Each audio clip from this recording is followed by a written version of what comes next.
Do we have a seconder? The chair recognizes the honourable member for Fox Hill.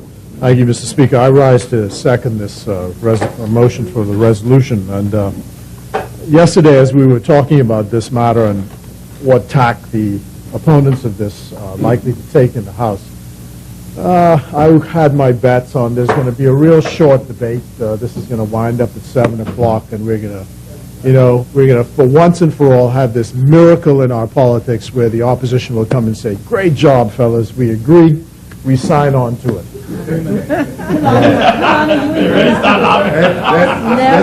you woke up from that dream, right? Not a chance. Then you woke up from that Not a chance. Not a chance. Then you woke up. Not a chance. Not a Then chance. you woke up, right? Yeah? Not a chance. I said, well, at least you're using the PLP sign. That was good. That's good. We're getting there. We're getting there. So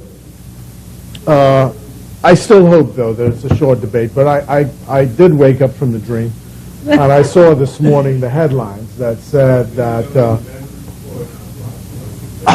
that's the tack you're going to take. Very good. Very good. Very good. Okay, once you agree, at the end of the day, good job, good decision, defending the borders, and we're all together. That's the way it's supposed to go.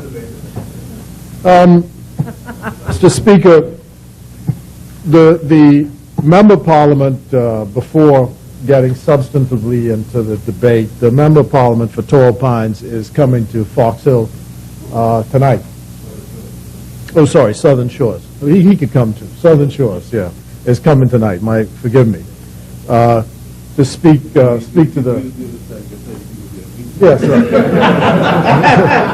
right. Any device, transparent as glass. So you forgive me. But after he put out the fire in Fox Hill, completing his wellies and all the rest of it and directing the tractors, I think they need to see him in person tonight. So I hope he has a good audience. Just want to say that there is progress being made on the monument. It's actually Southern Shores. Forgive me. But I said you could come too. Yeah. Oh, I better not laugh. I better not laugh. No, that's good. I'll be very good. But work is progressing on the monument for the 4 people killed in Fox Hill on the 27th of December. And I just want to tell the families that there should be some renderings available for them to look at and the community leaders to review sometime next week. Mr. Speaker, when I walked into the then Prime Minister's office, I would guess this must be about 1977 or so. It was a Saturday morning, I believe. And the then Prime Minister, Lyndon Pinling, had the chair spun around at the back, and he was digging around in the closet at the back of it. And he pulled out a document which I had never seen. And the document was called One Man's Manifesto. It was written, I believe, for the convention of 1970. And it laid out in extenso all of the institutions which he believed ought to support an independent Bahamas. And in this was the first reference that I had seen to a defense force, which ultimately became the Royal Bahamas Defense Force. On the 10th of May, 1980, the HMBS Flamingo was sunk by Cuban MiGs. The RBDF at the time was 6 weeks old. And so in passing and moving and seconding this resolution today, the first thing I want to do, Mr. Speaker, is to pay tribute to the 4 men who lost their lives in that ship. And I want to ask you all, if you have not done so already, to go to the National Art Gallery of the Bahamas for an exhibition which is put on by Keyshawn Monroe about that event in May of 1980. It is a work of genius. There's no other way to describe it.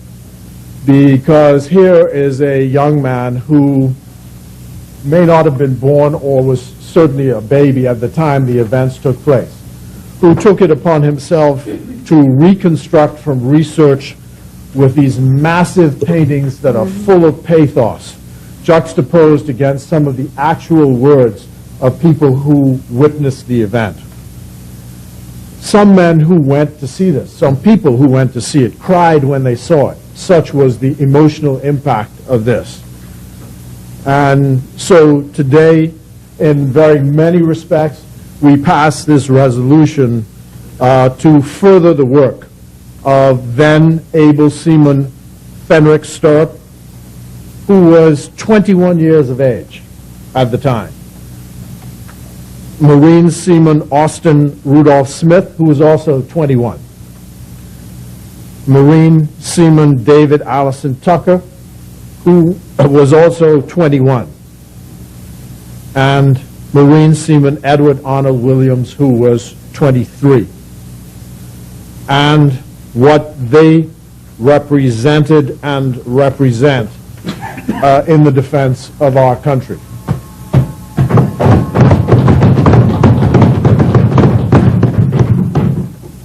I hope you actually go to see the exhibition.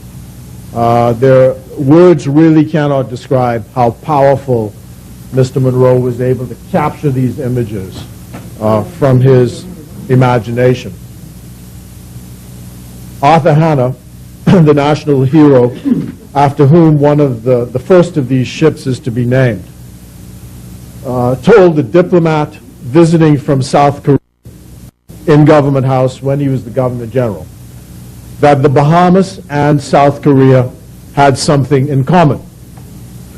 And he said to the diplomat, "We are both nestled next to giants, and we are only as independent as the giants allow." We are both nestled next to giants, and we are only as independent as the giants allow. One day, long after I'm off this scene, there are many tales that can be told about what that actually means in practice. But I say that even with that cold, hard reality, we, sir, have space to defend ourselves and our way of life. After all, I thought to myself, if the citizens of Miami, as citizens of Miami, of the city of Miami, can feel that they have an identity which they can fight for and protect within their own country, how much more do we as a discrete nation and people have that right? And so I rise to second this resolution, which will enable the purchase of these ships to support the work of the Bahamas Defense Force. In doing so, we must think today about the defense of our country and what our country is. In geography, it's obvious what it is. A country of small islands, barely a meter out of the seas, stretching over 100,000 square miles of water, and approximately 400 miles from north to south as the crow flies. The Spanish called it Baja Mar, or shallow, and the Brits turned it into the Bahamas. So, today, from 1973 onwards, we call ourselves the Commonwealth of the Bahamas. The country is made up, so the historical narrative says, of the British escaping persecution from Bermuda, the Loyalists trying to remain British and their slaves, the great untold and largely unspoken migration of Haitians from the south of us, along with West Indian artisans and skilled workmen and women. That is who we are. The country is largely African in its ethnic makeup and culture, suffused with Africanism, with a veneer overlaid by the formalism of British colonialism and its customs. We are cosmopolitan in our ambitions and in our atmosphere. We host 6 million tourists every year. The 370,000 of us do a pretty good job of it, and those of us on this front bench today have the job of managing all that I have described. There are lots of straws in the wind. Recently, our Chief Medical Officer, Dr. Mursalin Dal Regis, presented some stats at a health conference and extrapolated, and arising out of that was the news that our life expectancy at birth has declined. And this caused some alarm in some areas. It's not like we could not have suspected this, what with all the mayhem that is often wreaked on our streets by young people who cannot seem to stop slaughtering each other over stupid things. And of course, the dreaded non-communicable diseases, the duo of hypertension and diabetes. Our National Security Minister recently hosted a seminar on citizen security. And this is one response to try and train citizens on how to protect themselves and their lives and their work in this modern era. I give this as a backdrop to what this effort is about this morning, the whole cloth, so to speak, of seeking to enhance our national security, both the hardware, which we do today, and the software, about which I spoke just before this. Today, it's about the hardware. But all of it, is to lead to a confident people, a more self-assured people, a more secure people, and a more tolerant society. We have just racked up over the last few weeks this tiresome debate over whether some of our citizens who are gay have a right to live in peace and quiet enjoyment in our country. The battle continues. Let us hope we have learned something about respect for all people. This RBDF, which we support today, is mandated to do just that, to protect all Bahamians without distinction or discrimination. The fishermen have been saying that we don't do enough to stop the Dominicans from pillaging fish from our waters.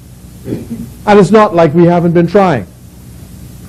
Unfortunately, in our country, we have a tendency to get so self-absorbed about our own issues that we don't see the larger issue of a resource-challenged country. In other words, if you don't have the money, you can't buy the boats or the guns, so there's going to be a problem. Then, as a public policy maker, you come up with something you think, like fixing the tax system. And another group then runs off the deep end and says, oh no, you can't do that. So the result is that we sit in a rich country with a government that is often made to look like a mendicant because the revenue simply isn't enough to do what we need to do. However, despite all of that, today we launch off into the deep. We will buy those ships. We will buy the ships. We have to do it, or the people who come to invade us will take away our life. In supporting this, I wish to speak about the foreign policy of the Bahamas, its relations with its neighbors, and the necessity for us to speak softly and carry a big stick. That's the theme of the message today. Speak softly, carry a big stick. It's not my phrase, but a phrase originated by an American president named Theodore Roosevelt. It is an aphorism that summarizes this approach. Your diplomacy can only be credible if you have force to back it up.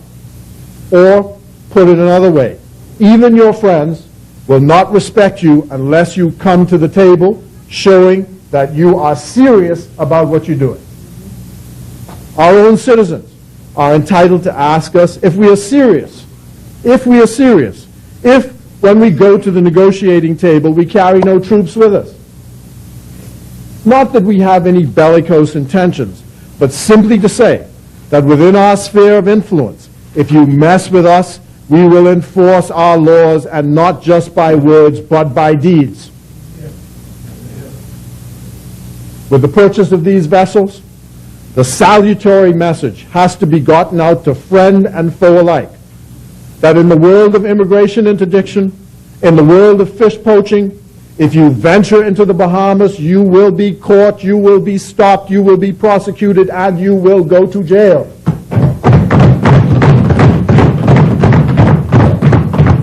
In other words, my friends, no point in going down and sitting with the Haitian government or the Dominican government and saying to them, we want you to stop your people from coming here, stealing our fish, or landing illegally in our country, if they know that at the end of the day we're not going to do one thing about it. People have to know you're serious and that you mean business. The country has to have the muscle to do what it says it's going to do. Has to have the muscle. Otherwise, the words are empty and they mean nothing.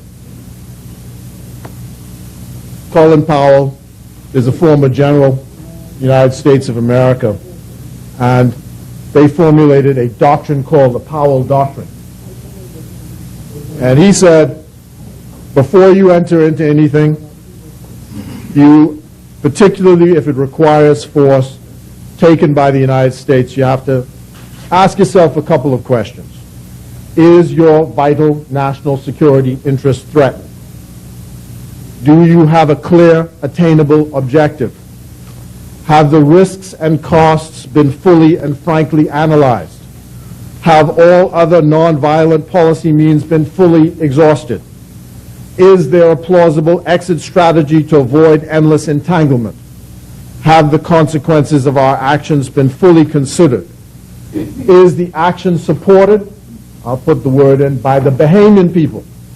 Do you have genuine, broad international support? If you go down that list, the Bahamas government can answer in the affirmative to all of those questions. And the one I really want to stress today is we have the support of the Bahamian people to enforce the law. And I think that that doctrine should inform the decisions of every Bahamian government as it approaches its foreign policy. As a foreign minister, I certainly want to know that when I travel abroad, I'm not traveling with a weak hand and words only. Words have to be backed up by action. Sometimes it means putting your money where your mouth is. That means you have to pay for leadership in one world. One American diplomat said to me when I was a younger minister complaining about the mandates that were being imposed upon us by the world. And he said, well, you wanted to be independent from the British. You could always go back to them. Independence is a costly business. You have to be able to afford it. And I want us, Mr. Speaker, to be and remain independent. That's me.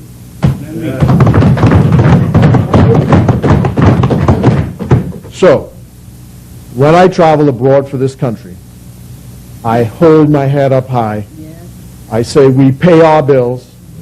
If we say we are going to do something, we do it. And in this instance, I want to know when I say to those who would invade us, do not come, because if you come, you will be stopped. And I know they will be stopped. Amen. Amen.